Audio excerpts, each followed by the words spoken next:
Thank you, Chairwoman Blackburn, Ranking Member.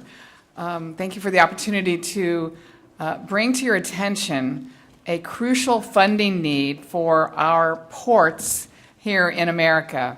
I believe we must ensure that our ports are economically competitive in the 21st century.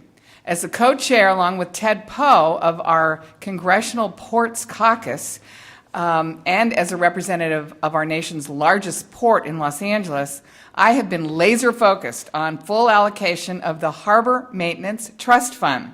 I have fought hard from my first day in Congress to increase funding for our nation's ports and to fully utilize this Harbor Maintenance Trust Fund to ensure that the money that's collected at our ports goes back to our ports.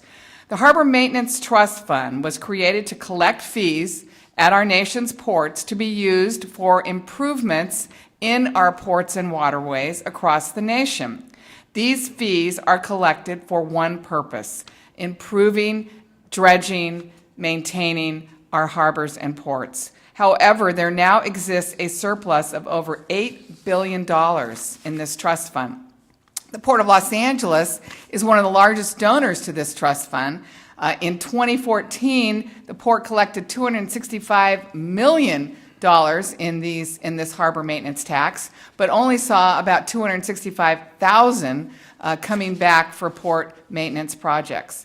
Currently, our ports in this country have great needs for dredging to guarantee the port depth for increasingly larger container ships and other expanded use needs.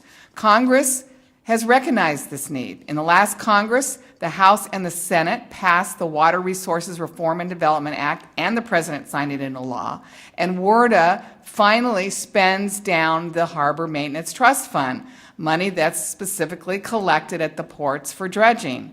It's not general fund money, and it did so by setting targets to slowly increase the amount of the HMT spending over the next 10 years, and then in the last year we would be spending 100% of what we collect back to our ports.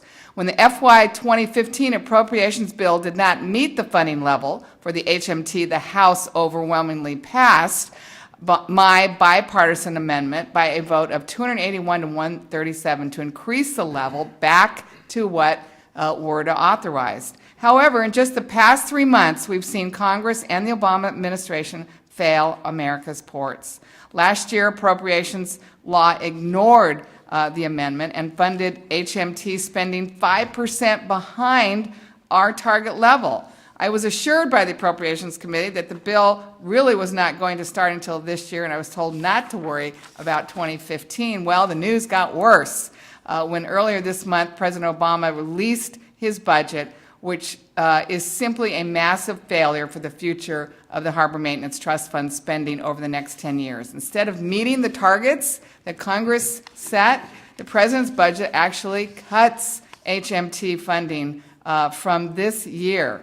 In FY16, the President has proposed spending $915 million, which is over $500 million behind the target level of the $1.4 billion passed into law by WRDA. The President's budget sets spending levels over the next 10 years that would see target allocations fall from 62% today to 30% in 2015. So I would urge this committee and Congress to meet the level set by WRDA and fund HMTF at $1.4 billion for FY16.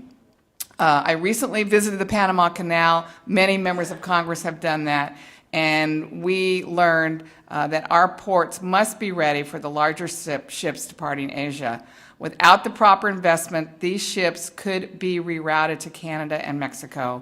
We know there's no time to waste. Fixing this problem 5 to 10 years in the future is not acceptable. One only needs to see the ripple effect recent labor negotiations on the West Coast ports had on business across this country to know the importance of keeping our ports strong and operating efficiently. This committee can do great service to our ports and all America commerce by returning this Harbor Maintenance Trust Fund back to the ports where it belongs. Let's keep our ports strong, because when our port's strong, our nation is strong. Thank you very much.